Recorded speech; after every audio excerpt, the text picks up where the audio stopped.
Automatski vakuumski stroj za zatvaranje staklene posude s vakuumskom pumpom velike snage, stupanj vakuuma do -0,09 mpa, dobar učinak zaključavanja.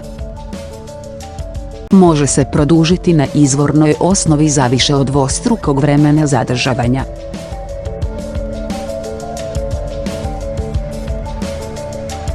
Staklene okrugle boce, četvrtaste boce, šesterokutne boce itd.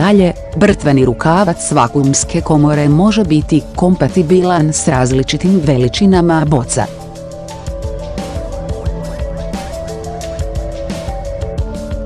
Široko se koristi u staklenim bocama kiselih krastavaca, čili umaka, fermentirane skute od graha, začina i drugih proizvoda za vakuumiranje.